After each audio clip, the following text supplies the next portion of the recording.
participants, CID members present here and connected online from all over Bangladesh, and fellow journalists from electronic and print media.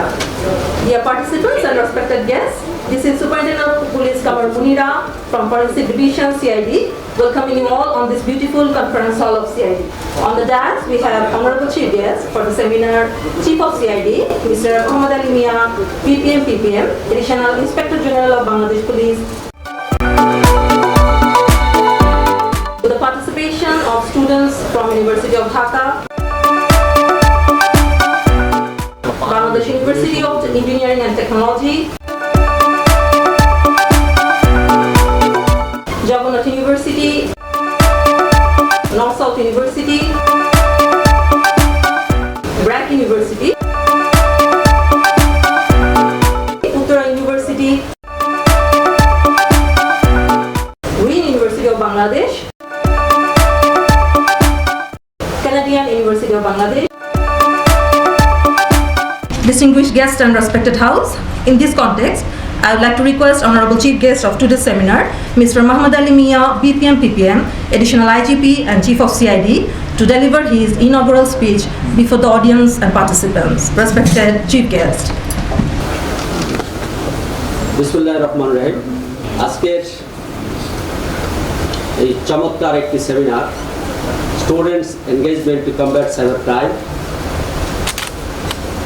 এই অনুষ্ঠানে উপস্থিত আছেন যাদের উদ্দেশ্যে আজকের এই অনুষ্ঠান, সুপ্রিয় ছাত্র ছাত্রীবৃন্দ, উপস্থিত আছেন আমার প্রিয় সাংবাদিক ভাইরা, আসসালামু আলাইকুম, শুভ সকাল।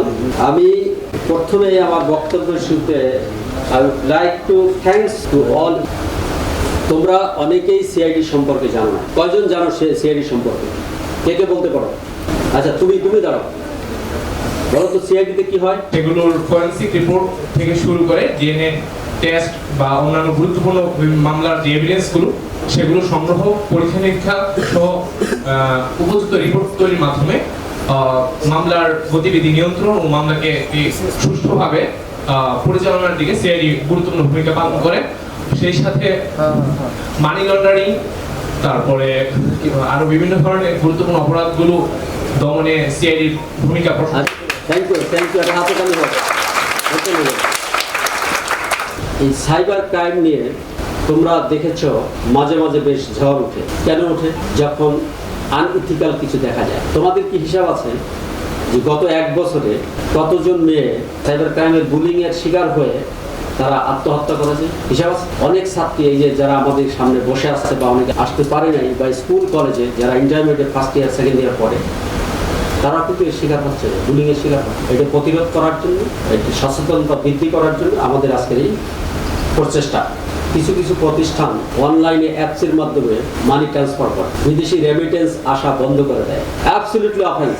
অনলাইন গ্যাম্বলিং থেকে কোটি কোটি অর্থ উপার্জন করে বিদেশে পাস করে দিচ্ছে, মানি লন্ডারিং। পীর বাবা সেজে প্রতারণা করছে, মদিনা শরীফের হুজুর সেজে সমস্যা সমাধান করে দেওয়ার কথা বলে প্রতারণা করে, সেখান থেকে আর্থিক লাভবান হয়।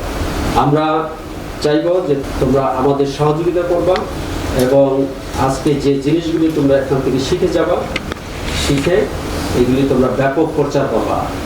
আমার অনুরোধ থাকবে, তোমরা যারা আজকে এখানে অংশগ্রহণ করছো, তোমাদের এই মেসেজগুলি ছড়াই দিতে হবে। আমরা একসাথে কাজ করবো। এখন তোমরা আমার সামনে যারা বসে আছো, you are the part of the CID. আমরা যদি একসাথে কাজ করি, সম্মিলিতভাবে কাজ করি, তাহলে আমরা কি আমাদের অভিষ্ট, আমাদের টার্গেট লক্ষ্যে আমরা পৌঁছতে পারি? অবশ্যই পারবো। যে I do believe that we can control the cyber offense by the support of the society, by the support of the student. যে বিষয়টির দিকে বেশি জোর দিচ্ছি সেটা হচ্ছে এই দেশ আমাদের, আমরা বাঙালি জাতি, আমরা আমাদের ভাগ্য নিয়ন্ত্রণ করি। কিসের মাধ্যমে? আমাদের পরিশ্রমের মাধ্যমে, আমাদের কর্মের মাধ্যমে। তা আমরা যদি একত্রিত হয়ে কাজ, তাহলে অসম্ভব কিছু না। আমরা যখন ইউনিভার্সিটিতে লেখাপড়া করেছি, এরকম সুযোগ আমরা পাই নাই। আমার বক্তব্যে আমি কনক্লুশনে চলে আসছি। কনক্লুশনে বলবো যে together let us harness the power of education, collaboration, innovation and ethical conduct. I am pressing ethical conduct to safeguard digital future. এই ডিজিটালের মাধ্যমে আমাদের ডেভেলপ হচ্ছে। ফ্রিল্যান্সিং করে আমাদের বহু ইয়াং ছেলেপেলে তাদের লাইফস্টাইল চেঞ্জ করেছে, ডেভেলপ হয়েছে। এটা কে করে দিয়েছে? ডিজিটাল। এখন এই ডিজিটালকে যদি আমরা কলুষিত করি তাহলে কিন্তু আমাদের সেই ফ্রিল্যান্সিংয়ের থ্রুতে যে দেশ ডেভেলপ হচ্ছে, ইনকাম হচ্ছে, এগুলো বন্ধ হয়ে যাবে। And also ensure the next generation, save the next generation. এটা কিন্তু আমরা কমিটেড, উইল ডু দ্যাট।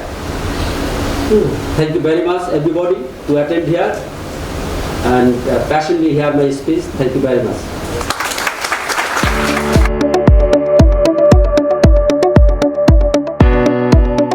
আপনি যদি কারোর উইদাউট এনি পারমিশন কারোর কোনো ডাটা যদি কোনো ডিভাইস থেকে নিয়ে নেয়, সেটা কিন্তু একটা অপরাধ। আমাদের সাইবার অপরাধের ধরন সাধারণত 3 ধরনের: crime against people, crime against property, crime against government.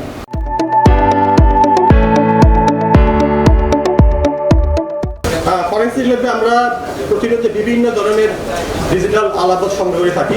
তার মধ্যে আমরা গুরুত্বপূর্ণ যে কিছু বলতে চাই সেগুলোর মধ্যে আসবে কম্পিউটার হার্ড ড্রাইভ, আমাদের যে কম্পিউটার মেমোরি, তার যে র্যাম, তার RAM dump data, cellphone, solid state drive, MBR, DVR, HBR, smart watch, GPS device ইত্যাদি।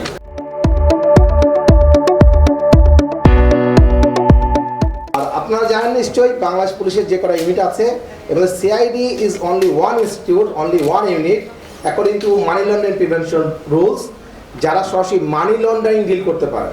Only one authorised unit among Bangladesh police. So money laundering মধ্যে একটা বড় বিষয় চলে আসছে illegal money transfer through online gambling. এটা কিন্তু আমাদের ইয়াং প্রফেশনাল অনেকে ইয়াং গ্রুপ চলে যাচ্ছে, কিন্তু নিজে অজান্তে মানি লন্ডারিং চলে যাচ্ছে আমরা। So be careful about it. আজকে অ্যাওয়ারনেস কিন্তু সেই কারণে।